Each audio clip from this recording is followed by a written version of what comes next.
Good afternoon. Welcome to Law is Stranger Than Fiction. I am one of your co-hosts, Steven Bergman. And I am your other co-host, Barry.Scholl. We're shareholders in the law firm of Richards Brandt Miller Nelson in Salt Lake City, Utah. And today we're talking about a lawsuit over the use of the word dirty. Barry, go ahead. Well, in the 1985 movie Comfort and Joy, a pair of competing ice cream companies went to war in Glasgow, Scotland. In a case of life imitating art, in Salt Lake City, circa 2015, two competing soda shops went to war over the use of the term dirty to describe infused sodas.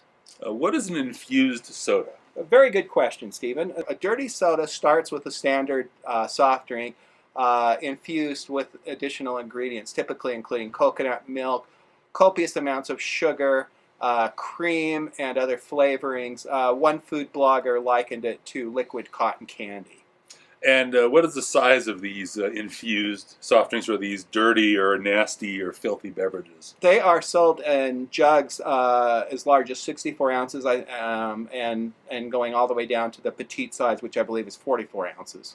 What does one do with one of these overly caffeinated confections? Well, these overly caffeinated confections are very popular in Utah because the majority of the population doesn't drink hot caffeinated drinks. So this gives them cold caffeine in a form that one food blogger likened to liquid cotton candy. Okay, so anyway, these two companies are in a lawsuit over the use of the word dirty, right? Yes, the senior company was granted a trademark by the United States Patent and Trademark Office for the term dirty as describing an infused soft drink. Let me stop you right there.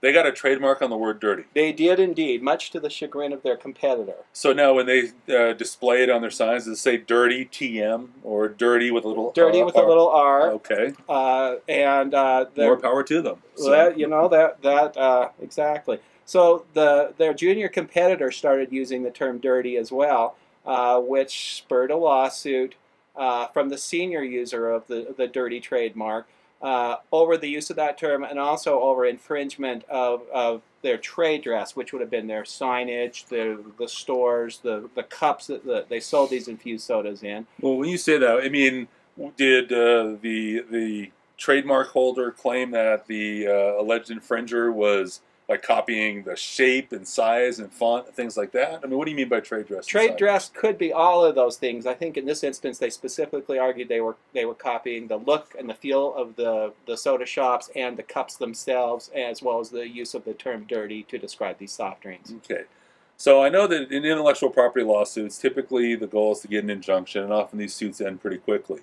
Was that the case here, or, fueled by caffeine, did this suit drag on? Fueled by copious amounts of caffeine, this suit dragged on for a couple of years and had a chilling effect, as it were, on some of the smaller soda shops in the area, which avoided using the term dirty to describe their offerings. Instead, were using terms like filthy and nasty to describe their soft drinks. I'm not sure I want to know what a filthy Coke is, so... I'm with you on that one. Okay, and so is the lawsuit still going on? No, recently it was announced that the two parties had settled, although we don't know the terms at this time or whether one or both parties will be allowed to continue to use the term dirty to describe their soft drinks. The suit has been dismissed. But in the meantime, one thing is sure, and that's that crowds continue to line up at both establishments to get their daily dose of caffeine. Well, that's great. So... if you ever find yourself in an issue where a patent, a trademark, or a copyright is in dispute, or you think somebody's using your intellectual property, please contact the attorneys at Richards Brandt Miller Nelson. We have a number of experienced attorneys in those intellectual property matters. And for now, this is Law is Stranger Than Fiction.